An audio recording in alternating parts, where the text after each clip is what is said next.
Assalamualaikum warahmatullahi wabarakatuh. Selamat pagi teman-teman semua. Semoga kita pagi ini senantiasa diberkahi oleh Tuhan Yang Maha Esa. Baik, insya Allah pada materi kali ini, pada video kali ini kita akan membahas tentang pola pengkajian. Pola pengkajian ini terdiri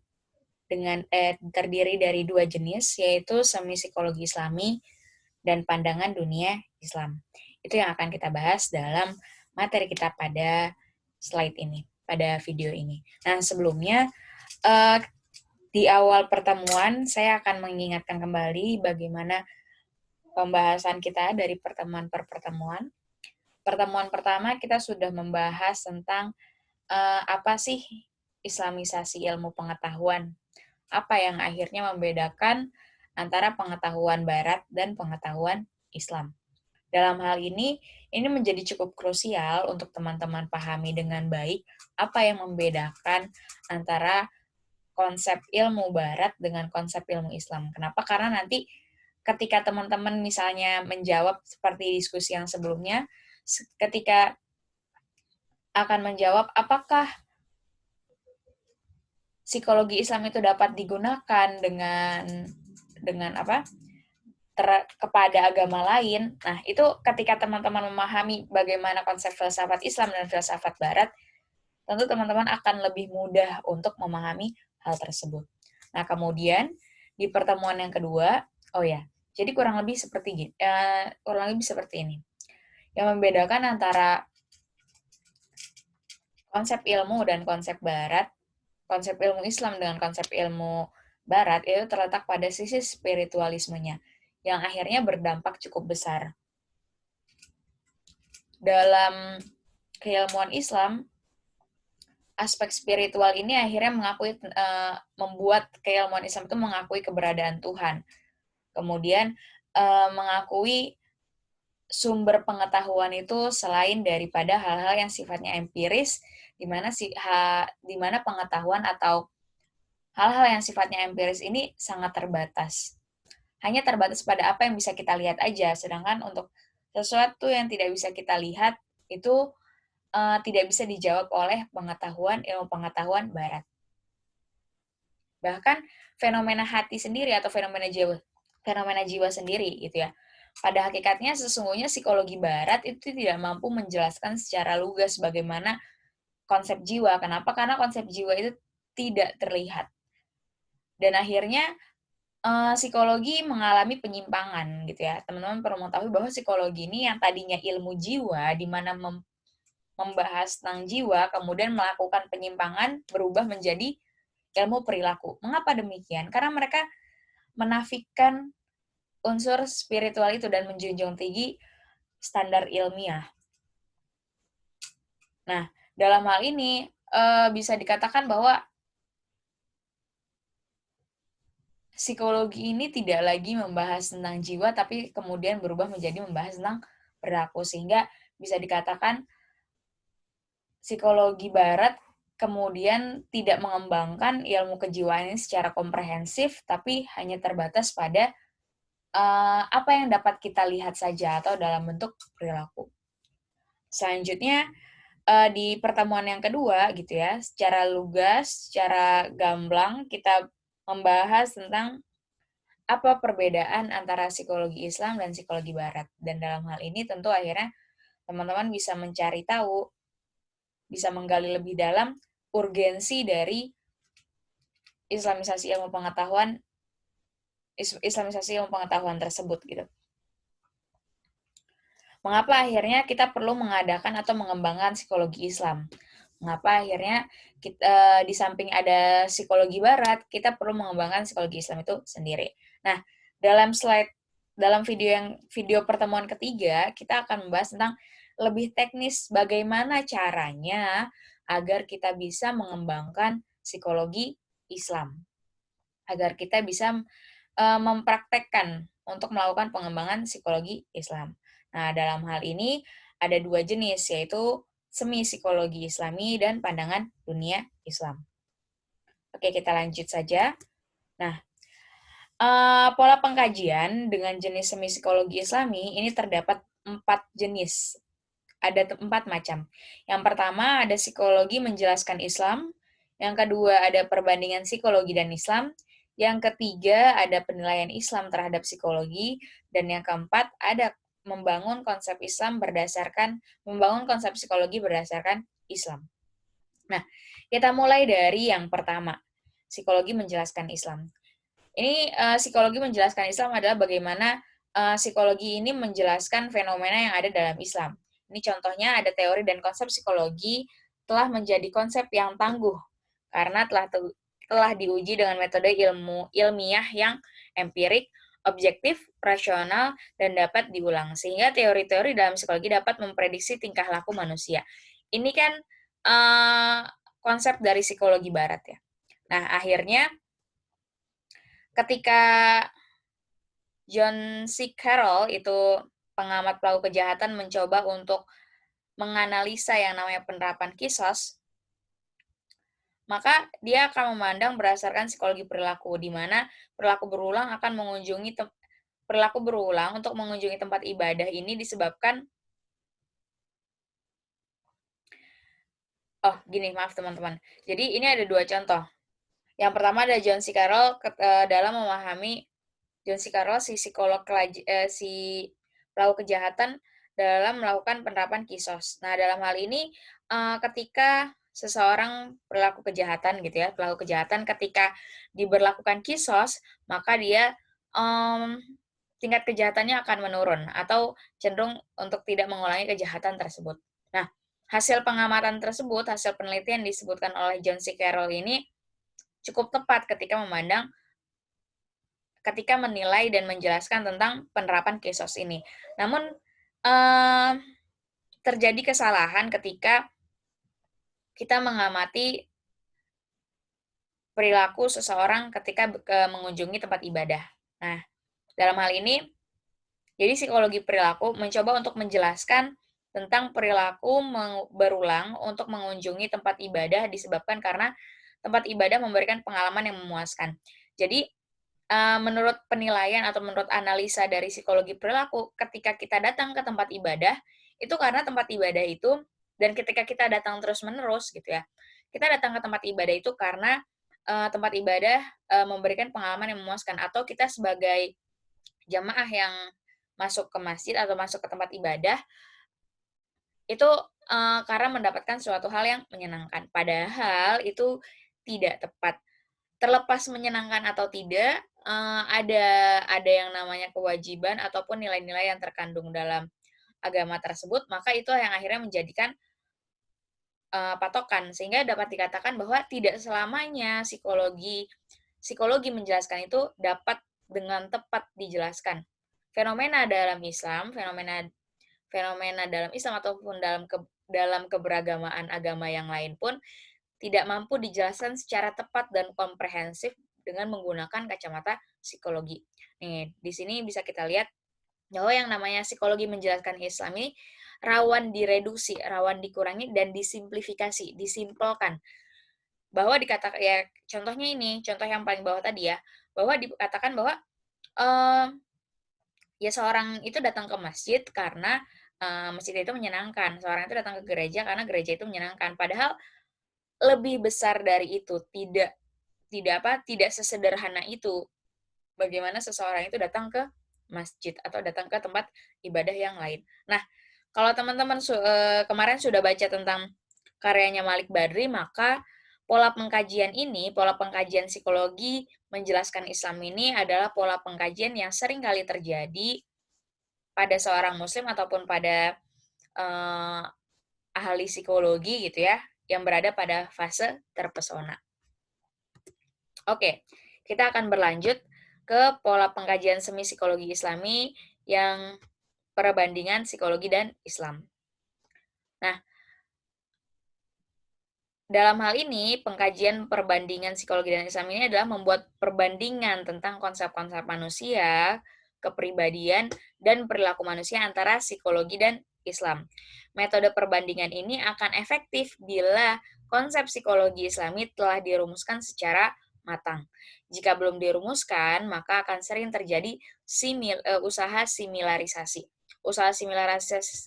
usaha similarisasi itu seperti apa? Usaha similarisasi ini adalah menyamakan, mencari kesamaan gitu ya. Sehingga akhirnya psikologi dan Islam ini dianggap sama gitu. Nah, dalam hal ini ketika kita mencoba untuk membandingkan antara misalnya konsep kepribadian barat dengan kepribadian Islam, kalau misalnya dalam Islam itu belum ada rumusan baku terkait dengan kepribadian, maka cenderung akan disama-samakan. Wah, di Islam juga ada nih seperti ini, wah di barat juga ada nih sama seperti ini. Nah, akhirnya terjadilah similarisasi. Nah, metode perbandingan ini akan dipakai atau seringkali dipakai ketika kita atau seorang psikolog atau ahli psikologi yang beragama itu berada pada fase terpesona dan kritik.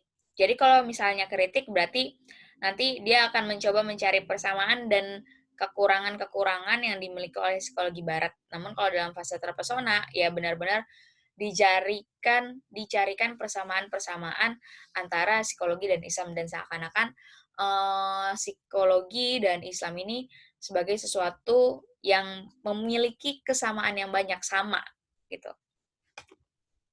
Tidak ada kekurangan ataupun tidak ada kelemahan dari psikologi itu sendiri. Baik, selanjutnya adalah pola pengkajian penilaian Islam terhadap psikologi.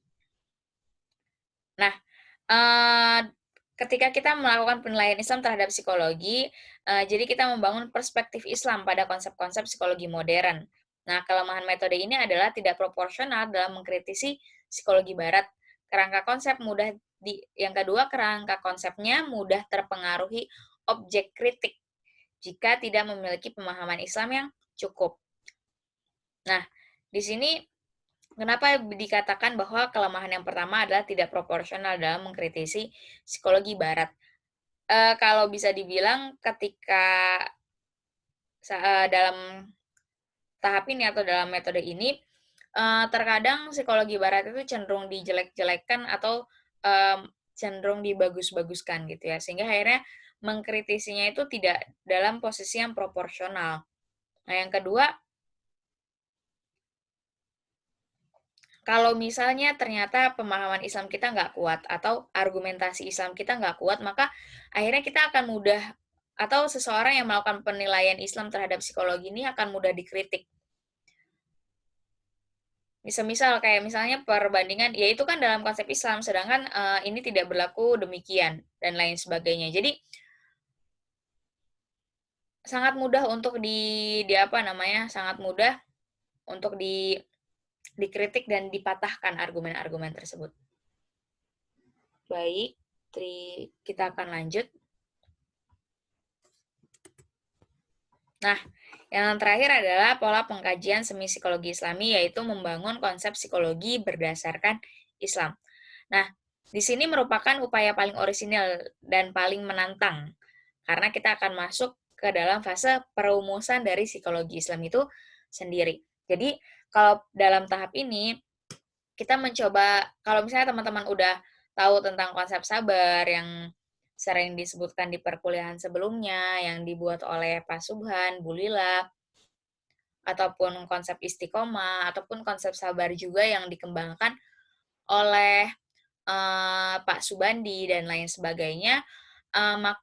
Dan ketika itu mencoba untuk menggali juga gitu ya dari Islam itu seperti apa, kemudian dibuat konstruknya, maka itu adalah salah satu aplikasi atau bentuk dari pembangun konsep psikologi berdasarkan Islam ini. Dan ini adalah langkah paling akhir gitu ya. Jadi kalau misalnya dalam fase perkembangan psikologi Islam gitu ya, dilema psikolog muslim, maka ini adalah fase paling terakhir. Oke. Nah, dalam hal ini ada juga pola pengkajian yang jenis yang kedua, yaitu merumuskan psikologi berdasarkan pandangan dunia Islam, gitu ya. Nah, dalam hal ini ada hal yang perlu kita perhatikan dengan baik.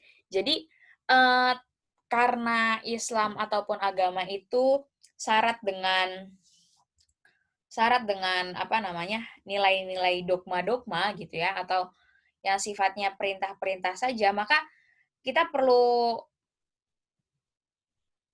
perlu menguatkan hal itu agar itu tidak dipandang hanya sebagai dogma, tapi juga dipandang sebagai suatu hal yang rasional atau bersifat objektif. Nah, di sini di kotak ini ya, hal penting dalam psikologi Islami adalah objektivitas. Kenapa? Karena objektifikasi ini membantu menguatkan konsep dari psikologi Islam itu sendiri. Nah, objektifikasi ini apa? Objektifikasi adalah proses pengubahan pandangan-pandangan normatif menjadi pandangan-pandangan objektif yang bisa diukur. Pandangan normatif itu seperti apa? Pandangan-pandangan yang sifatnya aturan gitu ya. Kan kalau misalnya dalam Islam, dalam sebuah agama banyak hal yang sifatnya adalah aturan-aturan. Namun dalam hal ini kita perlu mengubahnya dalam konsep yang lebih objektif. Caranya seperti apa? Caranya yang tadinya bentuknya perintah-perintah kemudian kita sarikan, kita kita kita sarikan dan akhirnya kita menjadikan itu sebagai kita menjadikan konsep itu menjadi sebuah teori yang itu tidak memiliki nilai, bukan tidak memiliki nilai, artinya bukan lagi bersifat perintah. Jadi kita turunkan yang sebelumnya perintah sabar, sabar adalah kayak gini, janganlah sabar-sabar dan lain sebagainya. Jadi semua kan awalnya itu bentuknya perintah. Nah kemudian kita ubah menjadi salah satu konsep pemahaman tentang sabar yang itu tidak lagi mengandung perintah, jadi sudah disarikan, gitu ya. Nah, ini yang perlu kita lakukan agar teori psikologi Islam itu menjadi kuat. Pertama, perlu diuji dengan riset, gitu ya.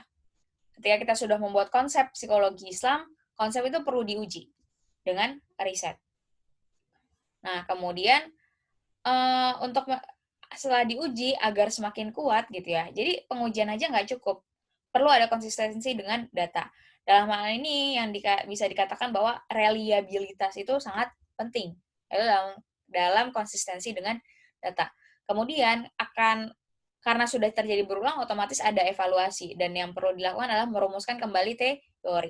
Jadi kalau misalnya teori baru muncul gitu ya, kemudian baru satu kali diuji, maka pengujian itu atau teori tersebut tidak cukup kuat untuk akhirnya dipertimbangkan dalam tataran ilmu pengetahuan, terutama ilmu pengetahuan barat itu sendiri.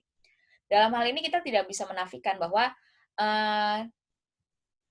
konsep pengetahuan yang ada di dunia ini itu menggunakan konsep barat, sehingga akhirnya ketika Islam ingin hadir dengan membawa nilai-nilai spiritual, Islam juga perlu mempertimbangkan atau menyesuaikan dengan keterujian gitu ya, keterujian dari ilmu pengetahuan barat itu sendiri. Jadi perlu menyesuaikan sampai akhirnya psikologi Islam itu juga dapat dipertimbangkan dan diterima dengan baik. Terus yang selanjutnya, ada teori yang baik adalah dia konsisten secara logis, bisa diuji, dan konsisten dengan data. Kalau seumpamanya dia tidak konsisten secara logis atau dalam hal ini argumennya masuk akal dan logis gitu ya, tapi untuk menjelaskan konsep yang lain itu tidak demikian atau tidak berlaku. Nah, itu dipertanyakan teorinya. Jadi sebuah teori juga harus gampang diuji, kemudian memiliki konsistensi data. Nah, selanjutnya adalah komponen sebuah teori atau konsep. Yang pertama, jadi sebuah teori psikologi Islam ataupun teori apapun yang dikembangkan, dia harus memiliki satu, pengertian. Kedua, ciri-ciri. Ketiga, aspek. Keempat, komponen. Dan kelima, keterlibatan dengan lainnya. Nah, di sini teman-teman, setelah ini dalam proses perkuliahan ke depannya, kita akan berusaha untuk mengaplikasikan ini semua gitu ya. Artinya kita akan merumuskan sebuah konsep yang nantinya konsep tersebut akan memiliki pengertian, akan memiliki ciri-ciri, akan memiliki aspek, akan memiliki komponen gitu. Nah, kita juga akan berusaha untuk membuat teori yang kuat. yaitu diuji dengan riset. Nah, namun di sini kita hanya baru berhenti sampai di sini saja. Jadi teori itu sudah ada, tapi kita baru merumuskan sampai dapat diuji dengan riset. Nah, kemudian dalam hal ini kita berhenti dalam perkuliahan ini kita akan berhenti pada konsistensi secara logis. Artinya bisa diuji atau tidak dan konsistensi dengan data itu nanti akan teman-teman lanjutkan secara mandiri ketika tema tersebut atau tema ini dibahas dalam skripsi teman-teman, seperti itu. Oke, nah ini dia. Jadi teman-teman, ini tadi poin-poin yang perlu diperhatikan ketika kita melakukan pola pengkajian berdasarkan pandangan dunia Islam. Nah, di sini ada pola pengembangannya, gitu ya. Pola pengembangannya. Jadi kalau yang tadi itu yang perlu kita perhatikan. Kalau yang ini adalah pola pengembangannya. Yang pertama, pola pengembangannya adalah bertitik tolak pada Al-Quran dan Sunnah. Caranya adalah memahami istilah tematik dalam Al-Quran, memahami konsep keseluruhan Al-Quran dan Sunnah tentang tema seputar manusia. Jadi dalam hal ini kita benar-benar memulai acuannya kepada Al-Quran dan Sunnah. Nah, kemudian pola pengembangan yang kedua, ini sedikit berbeda dengan pengembangan yang pertama, yaitu khazanah keislaman karya ulama dan ilmu-ilmu keislaman yang dikembangkan dari Al-Quran dan hadis. Jadi, kita mencoba untuk ada karya ulama nih. Kalau tadi kan langsung dari Al-Quran dan As-Sunnah. Kalau ini misalnya dari karya-karya ulama yang mereka mengacunya kepada Al-Quran dan hadis, itu kemudian kita ambil, kita kembangkan.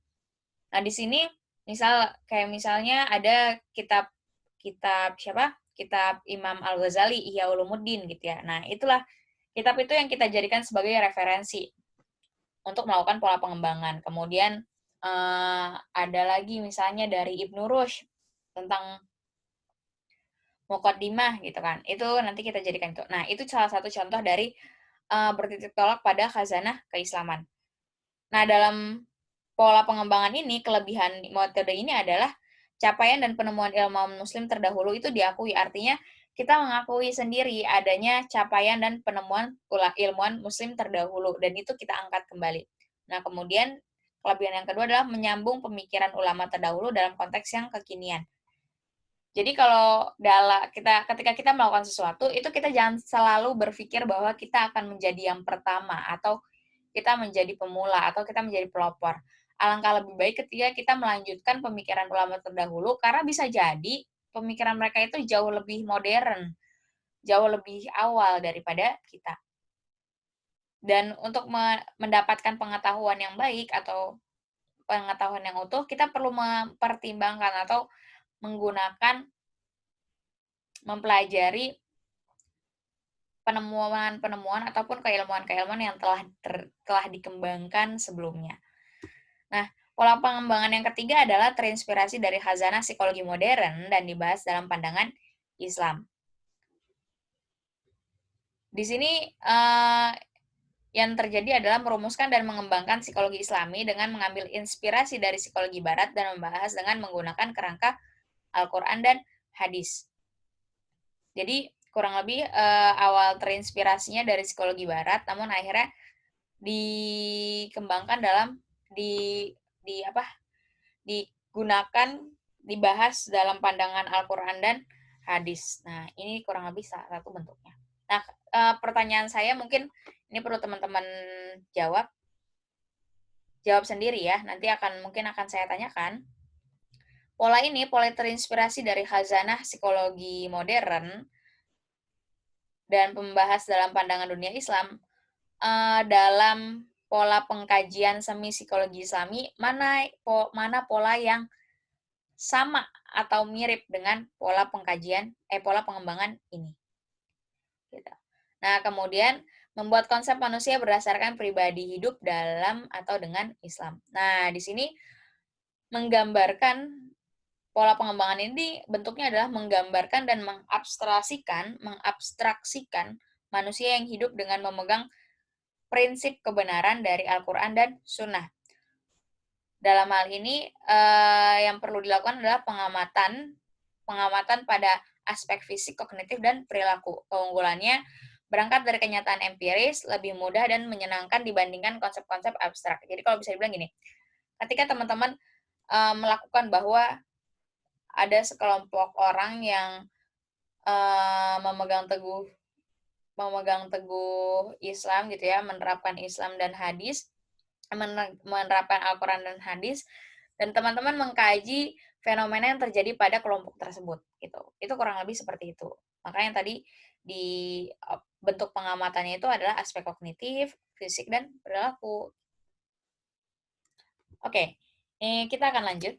Nah, kemudian kalau tadi ada pola pengembangan, sekarang ada metode perumusan dan penelitian. Mohon diingat, yang tadi itu adalah pola pengkajian, kalau yang sekarang adalah metode perumusan dan penelitian. Gitu ya. Oke, kita lanjut. Nah, metode perumusan dan penelitian psikologi Islami ini ada bentuknya metode ini ya. Metode perumusan psikologi Islam ada metode keyakinan, yaitu metode obstinasi, kemudian metode rasionalisasi, kemudian metode otoritas, kemudian metode intuisi. Nah, di sini metode penelitian psikologi Islami itu ada kalau kita klasifikasikan itu ada 2 jenis gitu ya. Ada yang metode ilmiah dan metode non-ilmiah. Metode ilmiah adalah observasi, riset korelasional, eksperimental, dan fenomenologi. Kemudian metode non-ilmiah adalah intuisi, otoritas, dan eksperimen spiritual. Oke, jadi ini nanti tolong kita akan jadi bahan diskusi kita ya. Apa yang disebut sebagai metode keyakinan, metode rasionalisasi, metode otoritas, dan metode intuisi beserta dengan metode ilmiah dan metode non-ilmiahnya. Baik, itu dia. Nah, dalam hal ini teman-teman, ini adalah rangkuman dari langkah pengembangan psikologi Islam, gitu ya. Nah, di sini yang pertama ada perumusan pandangan dunia Islam. Jadi pertama kita perlu merumuskan terlebih dahulu, gitu ya. Setelah perumusan pandangan dunia Islam, kemudian kita melakukan perumusan teori spesifik yang tadi menggunakan metode semi psikologi Islami, kemudian pandangan dunia Islam, kayak gitu. Nah, jadi dua ini adalah tahap yang awal pertama kita jelaskan di video ini. Kemudian setelah ini kita rumuskan, maka kita akan maju kepada perumusan metodologi. Metode apa yang akan kita gunakan gitu ya? Kemudian kita bikin skemanya, kita bikin alur penelitiannya gitu, sampai akhirnya kita akan menyelenggarakan riset. Baik, itu dia terkait dengan perumusan pandangan dunia Islam. Silakan dipelajari dengan baik dan juga mohon dipahami dengan baik. Antara materi 1 sampai materi ketiga ini adalah teori yang sesungguhnya sangat berkesinambungan. Nah, nanti kita akan belajar bagaimana memformulasikan dari materi 1, 2, 3, bahkan sampai ke 4 nanti di materi kelima atau juga masuk ke dalam materi praktik. Kayak gitu. Terima kasih atas perhatiannya. Assalamualaikum warahmatullahi wabarakatuh.